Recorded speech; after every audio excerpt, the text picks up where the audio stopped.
Bruise? Oh my gosh, I literally look like I've been bitten. Fantastic. Anyway, hello and welcome to the 47th episode of the Honesty Pod with me, Beth Quintenton. Here you will find nothing but honesty, whether you like it or not, and things that you need to hear. So, I have done a very similar podcast to the title of this one. I think it might have been like my third or fourth podcast in to this. And the title of that, as you already know, is I Will Be Happy When ... And I wanted to come back to that topic because it's very much something that I have fallen victim to, you know, the I will be happy when syndrome. And I think a lot of you can relate as well. So, as I said, if you're an OG listener, you'll know that I've already done an episode that is very similar to this. However, as I said, it's a very important topic to, I think, touch on quite frequently, honestly, because we will kind of hear that, you know, I will be happy when syndrome, you know, can be very damaging to just you getting to your goals and just you doing anything, to be honest. So I think it's just very important to come back every few months and be like, are you falling victim to it? No? Fantastic. If you are, let's not anymore, you know? And it's very much something that can kind of get a little bit forgotten when life kicks up and gets busy and overwhelming. You know, we can kind of forget that, you know, I will be happy when syndrome can very much attack you at any point of life. So, this shit holds you back massively. Let's be honest. The I will be happy when syndrome holds you back massively because you're almost delaying your happiness for when you've hit a certain target or reached a certain goal or done something in particular. And it's almost like you're not allowing yourself to be happy until said thing is completed or done. And we can't be living life like that, honey. We cannot be living life like that, because if we do, we are going to be incredibly unhappy and just never feeling settled and in the moment. Also, disclaimer, well, not really a disclaimer, but my landlord and landlady are currently having work done to their house, which is a little bit of the way down the garden, but I can currently hear the drilling. So if you can as well, I'm sorry, you're gonna have to endure it with me, okay? I cannot do anything about it. Anyway, let's continue. So, obviously did some research on the I will be happy when syndrome. So I'm going to read out some little chunks that I decided to copy and paste onto a Google file, because that is how I roll. So, the principle, right, let's restart that. The principle behind I'll be happy when syndrome is the belief that you only attain happiness and joy when you do something specific, obtain something of value, or experience a particular life event like getting married or giving birth to a child. To cure I'll be happy when syndrome, we must start seeing success as a lifestyle, not a destination, so that you can finally be happy now, wherever you are in life, okay? And as I said at the start of this episode, I have fallen victim to this syndrome.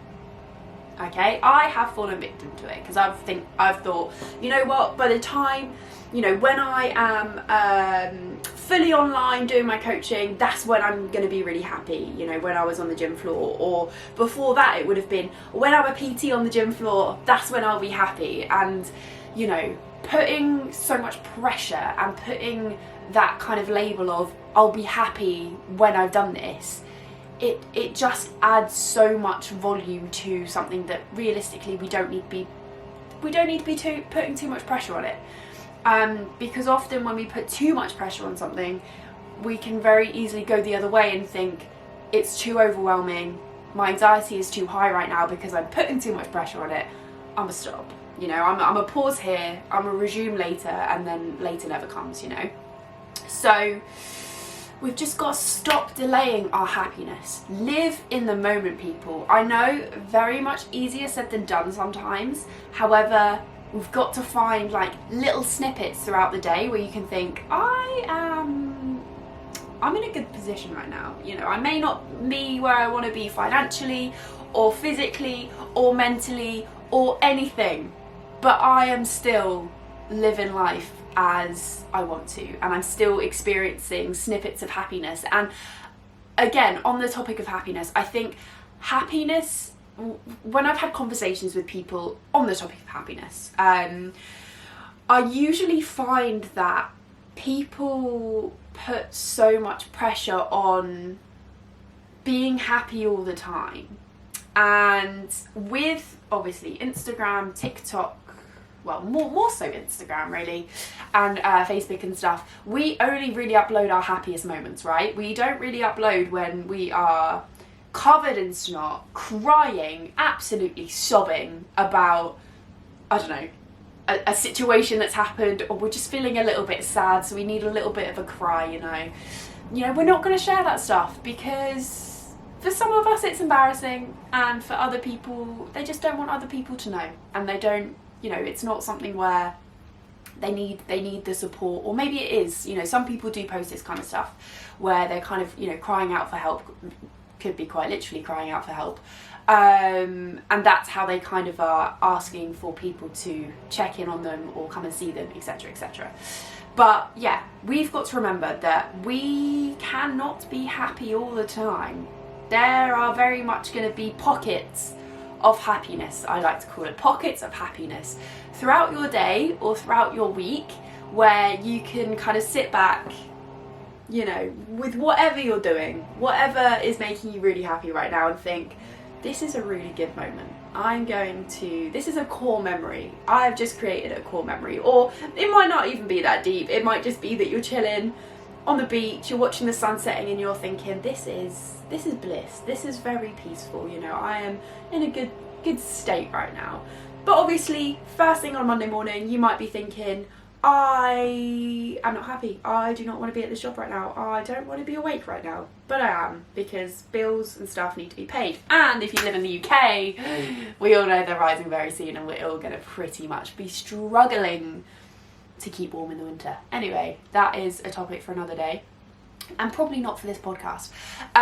So yeah, I think we need to stop thinking that we have to be happy all the time. And this is something that when I was younger, I used to think that this would be the case, because whenever someone used to say to me, what do you want to be when you're older? Literally my response from probably when I was about 10, 12 years old was, I want to be happy. That was my response. And like, I meant it from like the best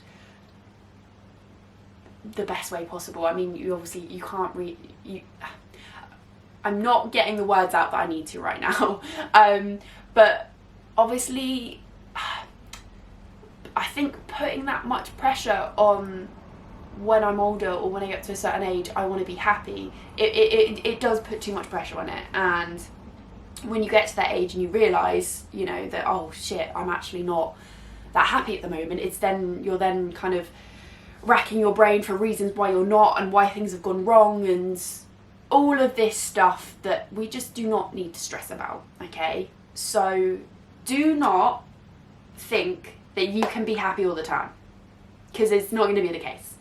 I don't know if a lot of you have heard of like the pendulum, the pendulum of life, shall we call it, which is basically what comes up must come back down, because you think of a pendulum, it swings, right? It swings, it goes up, it goes down, okay? And the further you put it up, the further it's going to come all the way back down again, okay? If you only put it up a little bit of the way, it's only going to come up a little bit of the way the other side. Does that make sense? I don't know. If you're watching on YouTube, it might be a little bit easier to understand, because I'm kind of doing hand gestures. Not rude ones, of course. But yeah, basically, if you experience so much happiness, and something really exciting happens, you're probably going to have a phase, whether it be a day, an hour, a minute, where you come all the way back down to reality, to earth, and you're thinking, you know, oh my God, you know, I was so happy then, why am I not now? But it's all, I was going to say swings and roundabouts, no, it's all the pendulum of life, okay?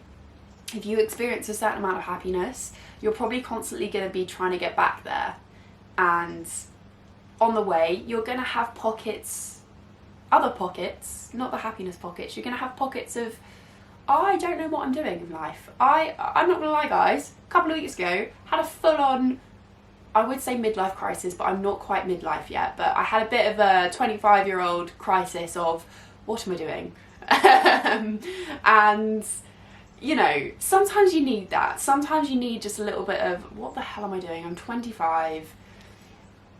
You know, other 25-year-olds have done this, and that. And, you know, comparison is never good, because it, you know, people live different lives. They have different responsibilities.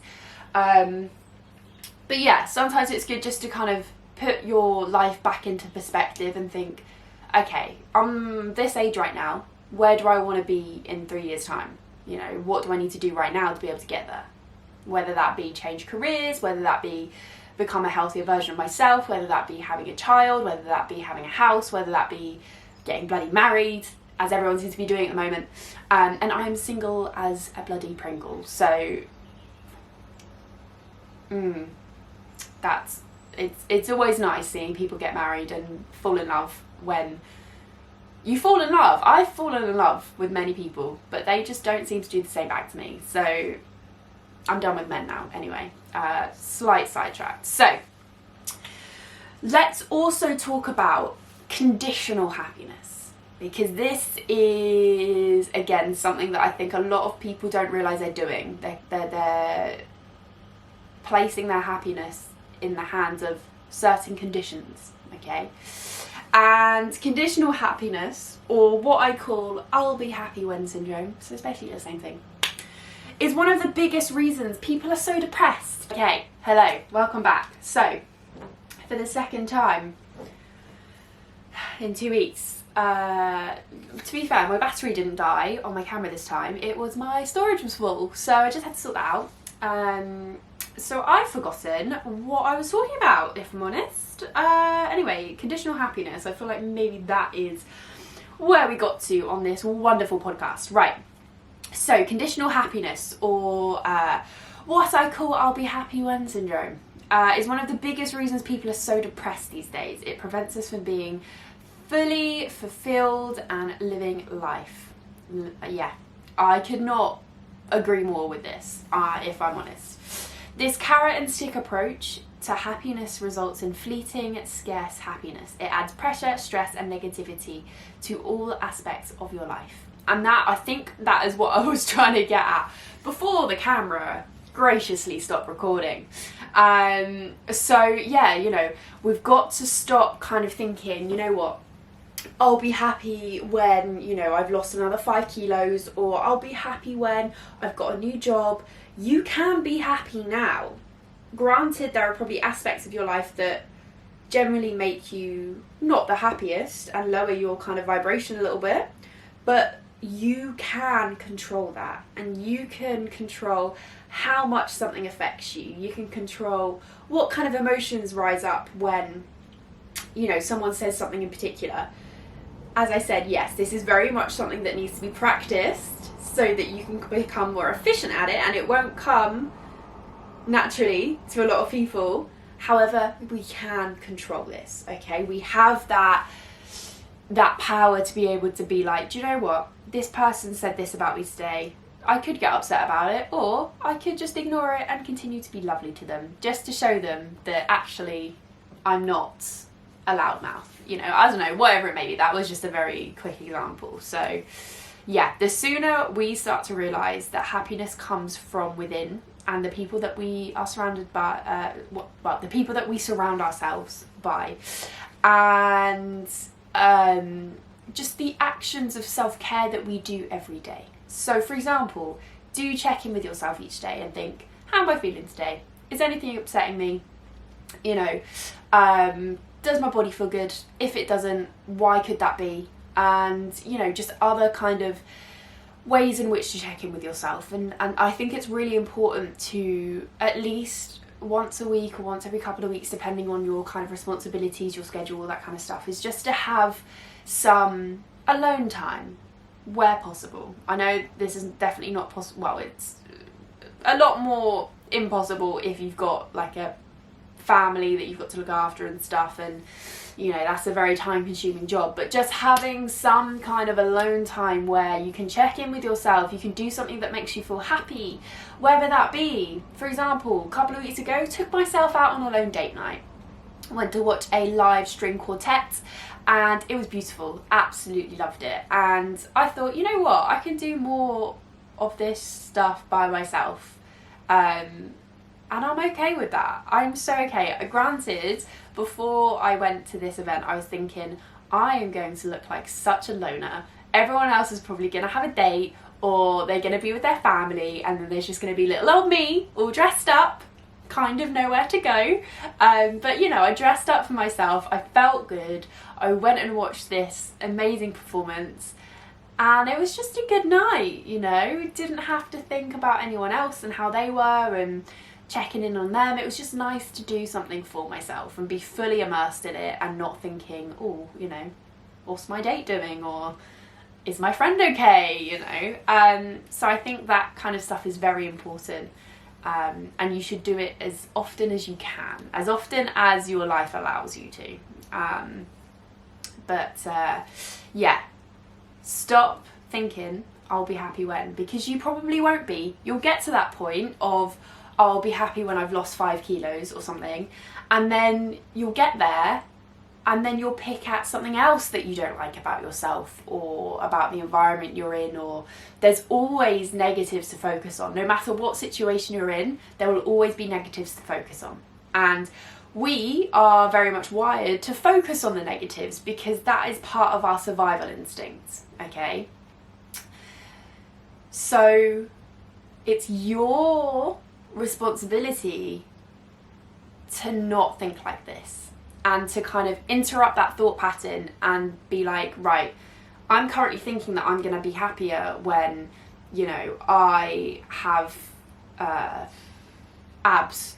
That's a golden one. Most people will kind of be like, oh, I'd be so much happier if I had abs. And then, you know, you might get to having abs and then you actually realise that actually the body fat percentage that I have to maintain to have abs is actually not very fun, and I can't enjoy myself as much as I thought I could. Or you'll get there and you'll think, I'm still not small enough, or I don't have as much abs as I want to have, I want more. You know, there'll always be something where you can think, I'm not quite ready yet. You're delaying your happiness further, you know. So this is why I'm so big on accept how you are right now, even if there are changes that you want to make, because the sooner that you accept yourself for how you are and how you look and how you feel, the quicker you can move towards making changes.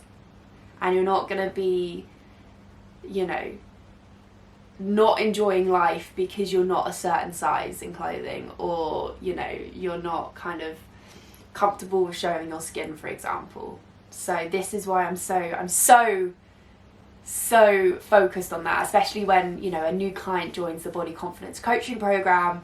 That is ultimately the first thing that I want them to focus on, is just accepting themselves. Like, you're here as you are.